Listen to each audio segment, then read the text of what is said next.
Most beginners and intermediates will look at this song and say, bar chords? I'll need to work up to that. And there's no need to wait that long. This arrangement is specifically designed so you can learn it before you're ready for full bar chords and still sound like the recording. Allow me to show you the way. Please, you give me too little credit.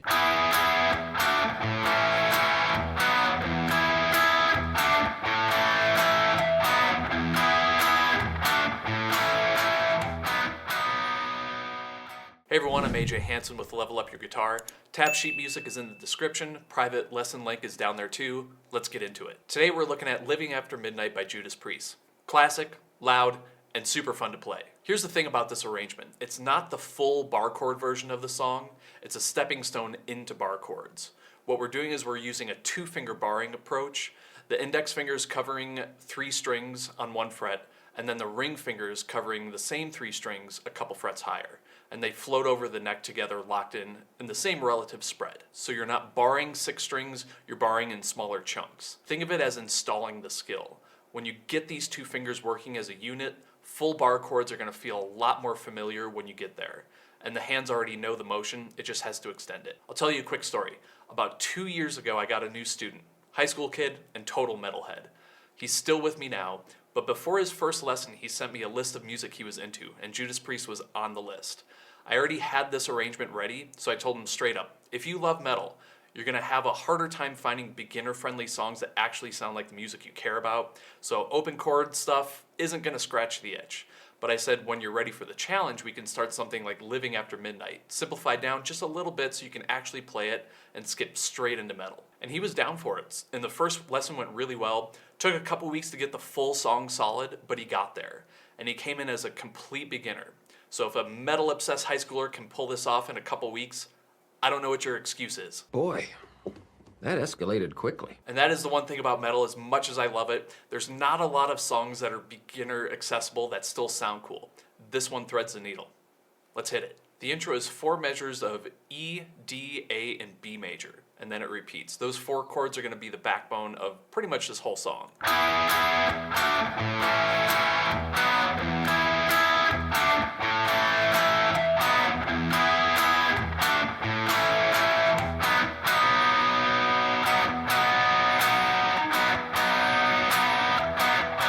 So let's just go over the finger placement first. So in beat 1 of the first measure, we've got this E major chord that goes 9, 9, 9.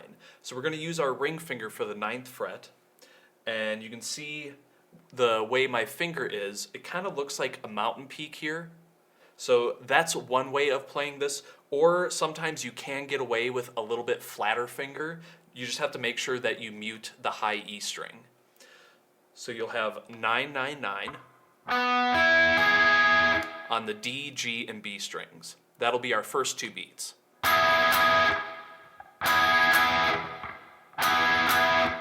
And you can probably already notice that my index finger is already floating over the 7th fret. Same 3 strings, D, G, and B.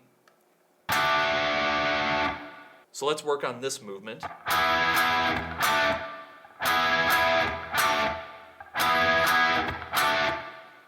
And then on the last 8th note of the measure, we've got an open A string.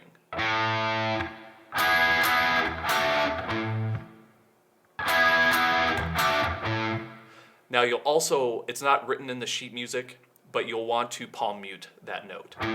If it rings out as you're getting used to it, that's fine, but over time your hand will relax and you'll be able to palm mute that note.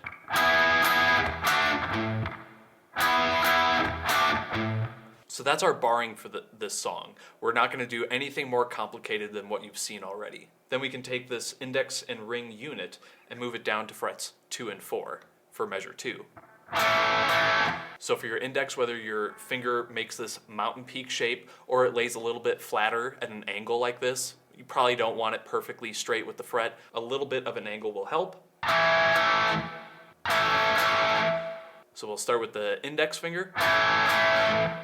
And while that's there, you can just add the ring finger and keep the index finger there. Don't let it go too far. It can relax, but don't let it go away. So the ring finger will be on the 4th fret, same strings, D, G, and B.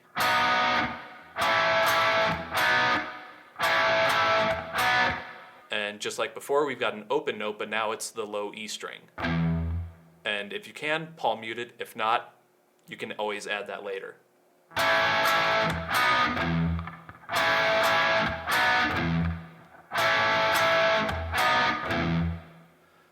So let me start from the beginning.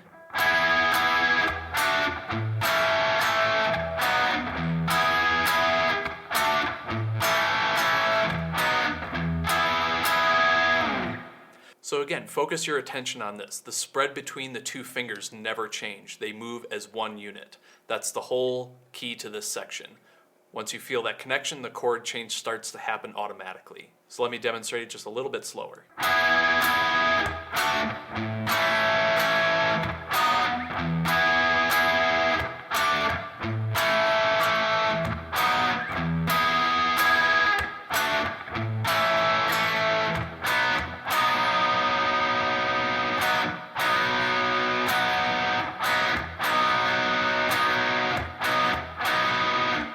So you can see that part repeats 3 times, and then on the 4th time there's a tag where it hangs on this B major chord. And there's a lot more syncopation, a lot more tied notes where you're hanging onto the chord for a while, and the rhythm switches it up a little bit. So I'll play this portion a few times, I'll play a little bit slowly so you can get the timing.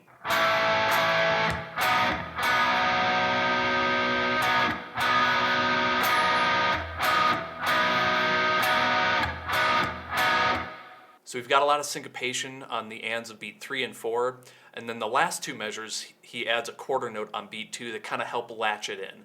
Otherwise it can get a little bit nebulous on where the beat is. So that's the intro. Now we're going to head into the chorus where we're going to reuse a lot of this material. So again, we start the chorus. The first 4 measures are exactly the same, so we don't need to go over anything there. Then the next repetition, the first 2 measures, essentially the same, but now the and of beat 4 here at the very end of the measure with this B major, that is going to reuse this tied note here. So let me demonstrate where it changes slowly.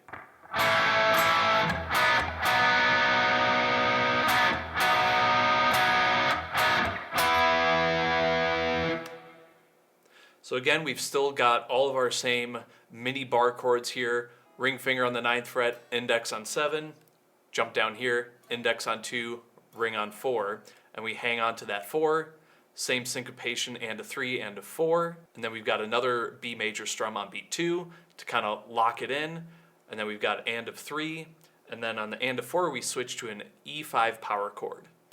So once you've got the chorus down, I would practice the intro and chorus together as one big unit, just so you can get practice between the 2 different endings of B major that gets us into the verse. So let me demonstrate the verse. I'll start at the end of the chorus so that we get that anticipation of that E5 chord since it starts a little bit early.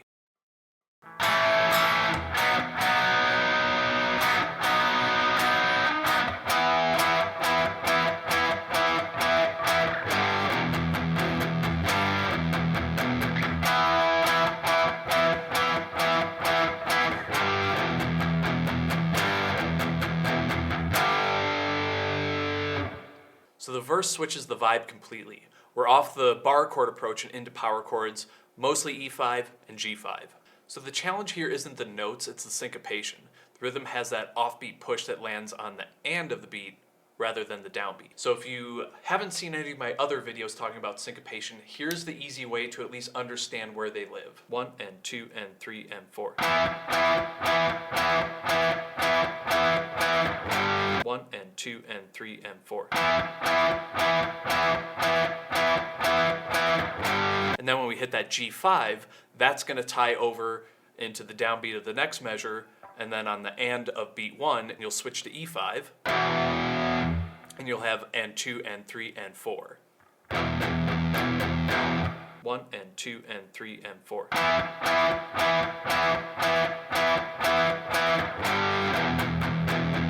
Then after that, you'll go back to the G5 on the 3rd fret, let that tie over into beat 1, and go back to the E5 in the open position,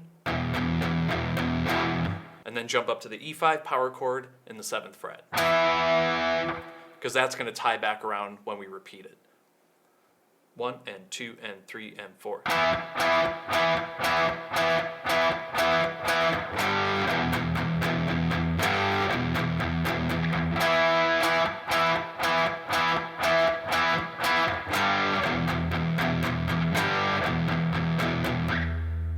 So again, a lot of counting here between straight eighth notes and some syncopation. So in the beginning, you take ending 1, then you repeat it, go back, get to this point, and then take the second ending over here. And then when you go back to this G5, you're going to tie that into a whole note and then a dotted half note. So that's eighth note here, half a beat, plus 4 beats, plus 3 beats. So quite a while. So I'm going to back up a little bit so we have a nice strong downbeat to start from. Then I'll go through both repeats of the verse and then just a little bit into the pre-chorus.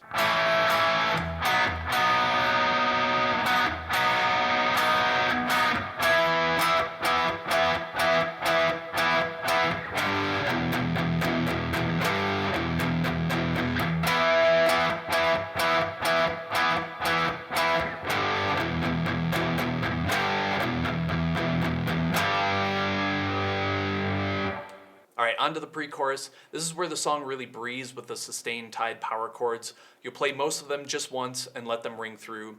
The notation shows tied notes, so don't restrike it. It's a natural contrast after the punchy verse, so focus your attention on the space here.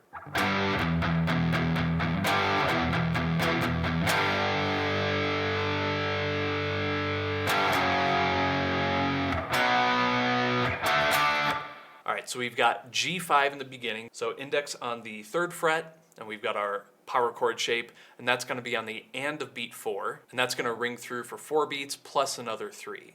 So you get 1 and 2 and 3 and 4.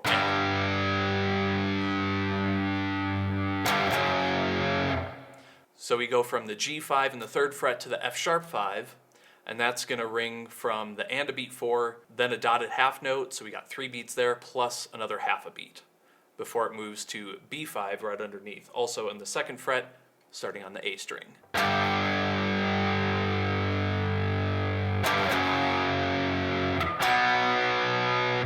again, a little syncopation with the B5 there, and a 4, let it ring for a half note, plus another half beat, and then on the and of beat 3, we move up to D5 on the A string 5th fret, and hit that twice on the and of 3 and beat 4.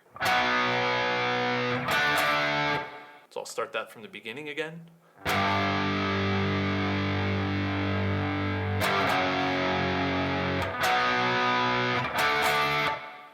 So again, not much to it, you just have to keep track of how long you're holding it. And if you know the song really well, you'll probably naturally be able to feel it, so you can lean on that as well. But if you're a feel player, definitely take some time to study the notes and try and line up where you might be tapping your foot so you can learn the count. This is a great section to start understanding syncopation because you have so much space to get it right. All right, let me demonstrate the bridge first. There's a lot of repetition here, so I think we'll cruise through it pretty quickly.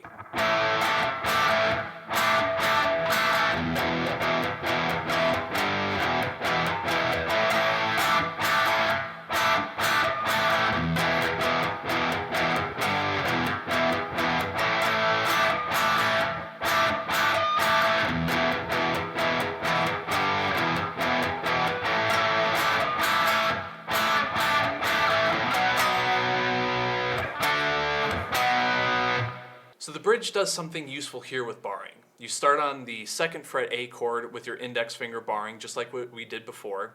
Then it alternates between A major and A suspended 4 and back. Here's what's happening mechanically. We've got A major, so the index bars the 2nd fret across the D, G, and B strings. Then we have an A sus4 chord, and you have one finger to add to the 3rd fret on the B string. You can choose whether you want to use your middle finger. Sometimes that works. I think most of the time I use my ring finger, but both are totally fine. Definitely you would see the middle finger used if you're going to stretch further and use the pinky on some sort of extension. For my hands, I always like the ring finger. Choose your own adventure. So we're strumming the A chord from the A string down to the B string. And then while you hold that bar, then you add your ring finger to the B string 3rd fret right next door.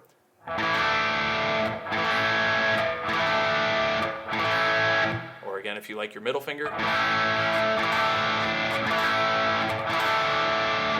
This is a very common maneuver. You'll see this a lot. Again, we're training up into full bar chords, but you are barring here and you are moving one finger up and back. And you'll see that a lot even with your normal bar chords. So let's pick it apart. Beat 1, we've got really just an A5 power chord, but we can still think of it as the full A major chord because we're gonna need it in a moment. So you'll just hit the A, D, and G strings, and then add your finger for A sus4, hit it again, and then you'll immediately take it off for A major.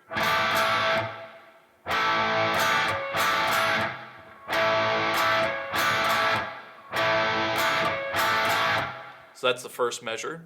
Then measure 2, we go back to A sus4, and then same quick move here, from A sus4 back to A.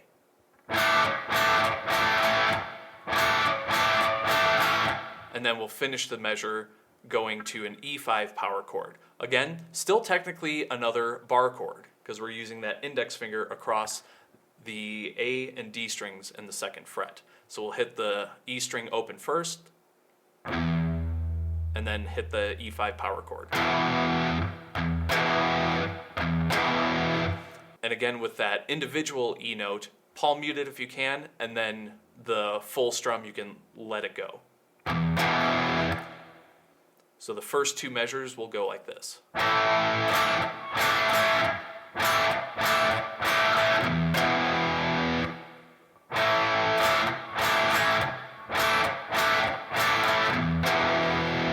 And one more time.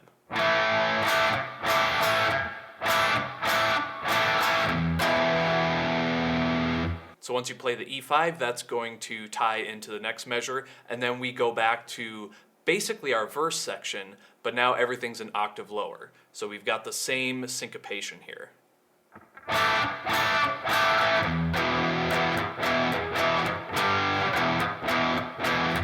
So that's from here to here, and then when you finish that, you go back to our A5 power chord, but you can still think of it as barring across like an A major chord. So I'll demonstrate from here to here.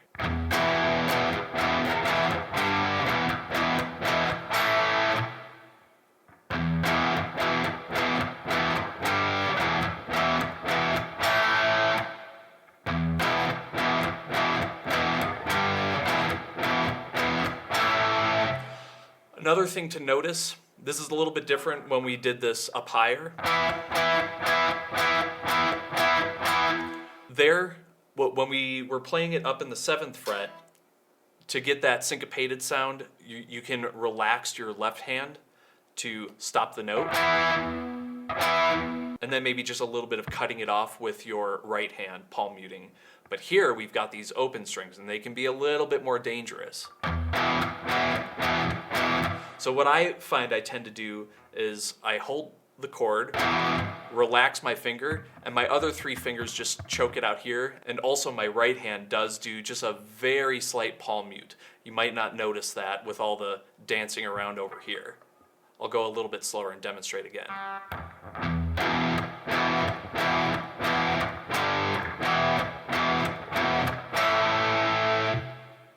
So I'll play through the entire bridge.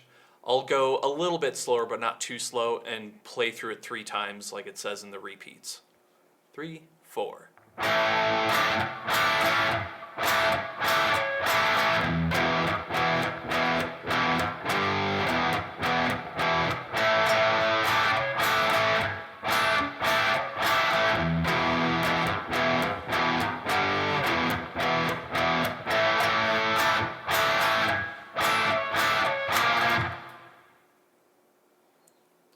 Oops, I broke a string.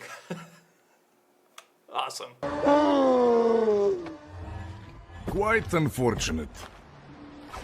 I knew that was going to happen too. I could feel it. All right, let's pretend that didn't happen. I don't remember exactly where I was, but I think you get it. You repeat that 3 times. All right, congratulations. We made it through playing it 3 times without breaking strings. Then on the 4th repeat, it starts again, doing the exact same thing up until the end of the 2nd measure. Now we're building up into the solo. So let me demonstrate this.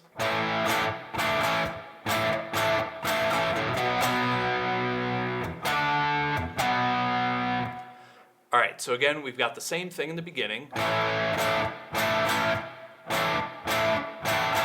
Then on beat 4 of the second measure, we've got the open A string into a B5 power chord in the second fret. And you'll play that twice, the and to 4, and then on beat 1, and this is going to get held for most of the measure.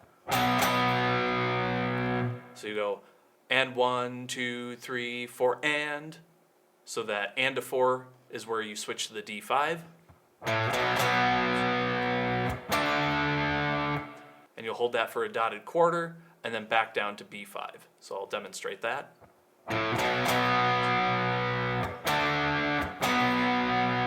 And then hold that B5 to the end of the measure.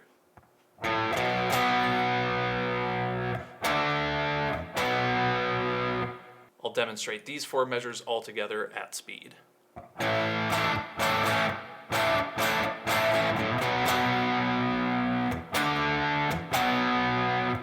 All right, solo time. I'd call this one somewhere in low to mid intermediate level. There aren't a ton of acrobatics, and there's a fair amount of repeated ideas, which makes it more approachable than it might look on paper. The speed is moderate to moderately high, so don't underestimate it, but don't be intimidated by it either. A few things to flag. Measures 2 and 3 have pinch harmonics marked by the AH in the tab. Pinch harmonics do take time, so you can skip them. So make sure when you pick, you hit the string with your pick, and then your thumb grazes the side of the string, all in one smooth motion. And then in the last 2 measures, when it goes up to the 22nd fret, if you have a Strat or a guitar with 21 frets, you can move that idea down an octave to fret 10. Same notes, different register, but it'll sound fine. Let's break it down.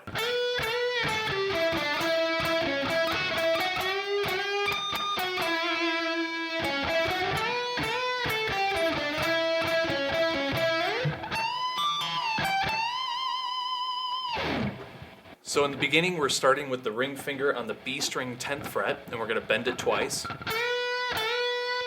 Then we get back to neutral, and then we're going to walk down this scale a little bit. So it's going to go 10-8 on the B string, and then you're going to shift down with the ring finger on the G string 9th fret, and then index on 7.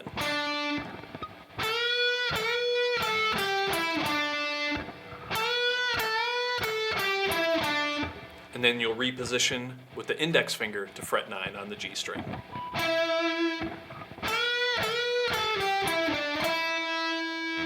So once we're in the second measure, again we start on fret 9, play it again, and then we'll go to the D string 11th fret with the ring finger, back to the 9 on the G string, and then we get the 11 here. And again, if you can pull off the pinch harmonic, let me show you what that looks like from over here.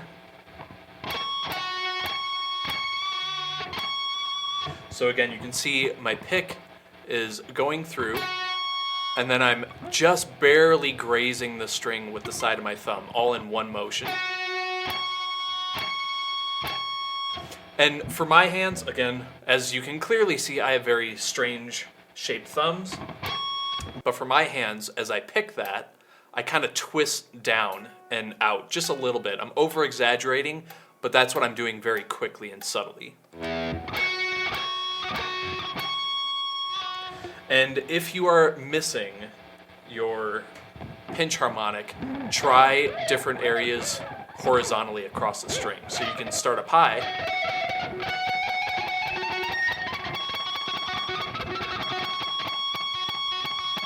That seems to be the sweet spot right there. And visually, my guitar has a little flame right there, so I can kind of aim in there. Over time, you kind of memorize where they're at, but if you don't practice them a lot, like myself, sometimes I do miss them, I'll be honest. Like there. So once you hit that pinch harmonic, then you go back to 9 and 11 again. And that last note on the 11th fret, that you'll sustain and slowly bend up a half step.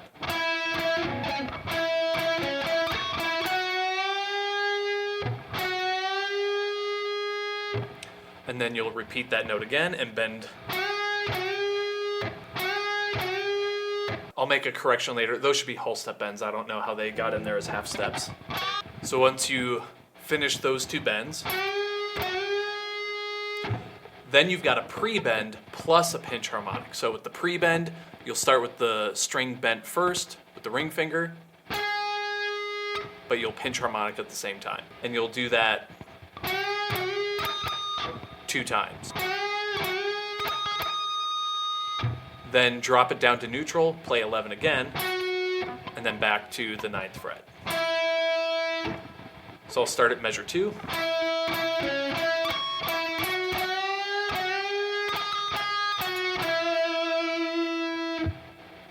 And then you'll sustain that 9th fret note on the G string, and then go back to the D string 11th fret, G string 9th fret, and then ring finger on the G string 11th fret. And those are going to be your pickup notes into the repeat. Then in the next measure, again, starts the same as before. So you got the double 10 bend, walk down the scale, 10, 8, G string 9, 7, shift up with the index to fret 9.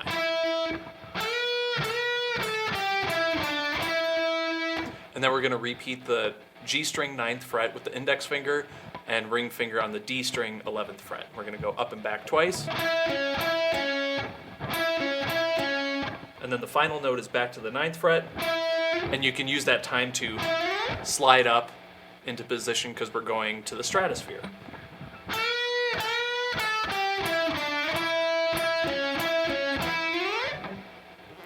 And then we get into the last few measures.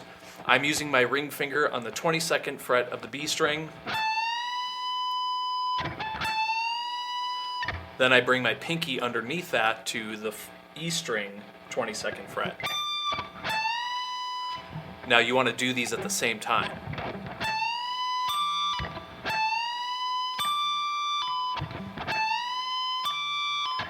But then you can hit the B string again while it's up and drag it back down to neutral, then index on the 20th fret.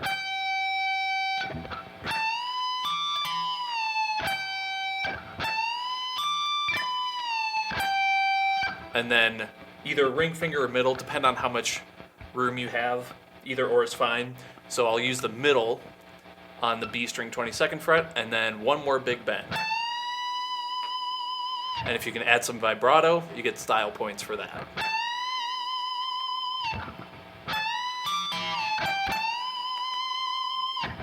So let me demonstrate the solo slowly.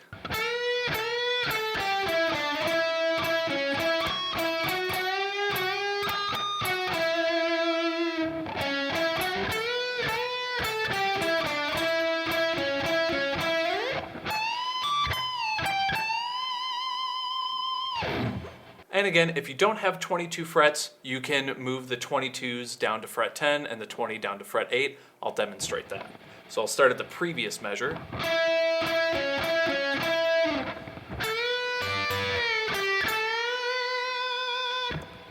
Still sounds fine. So again, that's ring finger on the B string 10th fret.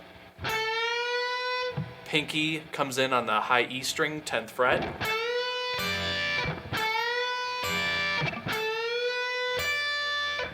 And then while that B string is still bent, pick it again, drag it back down,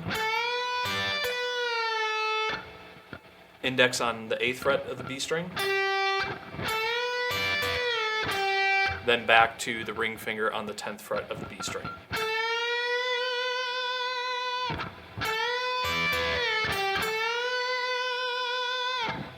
So again, still sounds good. I don't think anybody would call you out if you moved it down an octave, especially if they see you just don't have enough frets. All right, and there you have it. Living After Midnight by Judas Priest. If this helped you level up, hit the like button and subscribe. I drop fresh lessons every week. Sheet music is in the description. Private lesson link is also down there too. When you want more Barre Chords songs to play, check out the playlist here. Keep playing, and I'll see you in the next lesson.